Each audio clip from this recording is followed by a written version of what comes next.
Magluluto ako ng steak para sa hapunan namin mamaya. So, nilabas ko na ito sa freezer. Papatunawin ko lang dito sa aming counter. Ito na yung ating steak. Buksan na natin. Medyo tunaw na siya. Tignan natin yung plastic na wrap. Okay. Gusto kong hugasan muna to. Hugasan muna natin. At paghihiwalayin ko yung each steak. Medyo frozen pa siya sa gitna. Ayan. Ito na yung ating steak. Tunaw na at hinugasan ko na. Lalagyan ko na ito ng steak seasoning. Pagkabilaan dapat, tapos dapat well coated ng spices. Nagpainit na ako dito ng kawali. Lagyan ko na lang ng olive oil.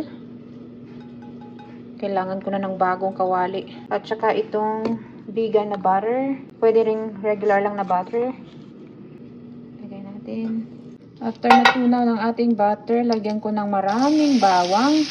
Hininaan ko pala yung apoy. Ilagay na natin yung ating steak. Ayan. Ganito lang kahina yung apoy na nilagay ko. At ito, medyo okay na yung kabilang side. Baliktaran na natin. Ayan. Tapos, nakalimutan ko, lagyan ng konting rosemary. So, lalagyan ko na lang ito dito.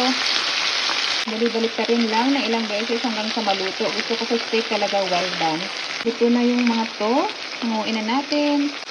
Yan.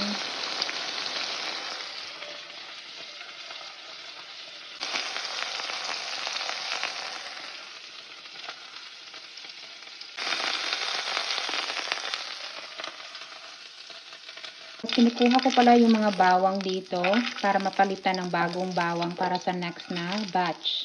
Lagay ko dito sa taas ng ating unang steak na luto na. Yung pangalawang batch, lalagyan ko ng pepper flakes para medyo maanghang.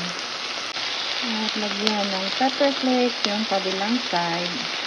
Dito na yung ating second batch. Mas maganda ito kasi hindi masyado nasunog yung garlic.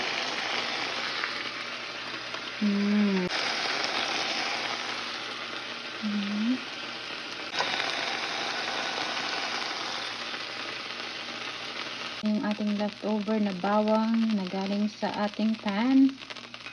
Ito na yung ating last na batch ng moose steak.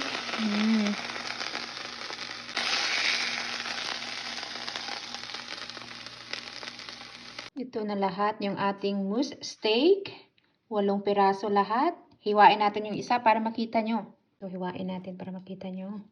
Ito yung gusto kong luto sa steak. Maraming bawang. Gusto ko talaga well done. Sorry sa mga rare at medium people. Yan. Kuha tayo ng konting bawang.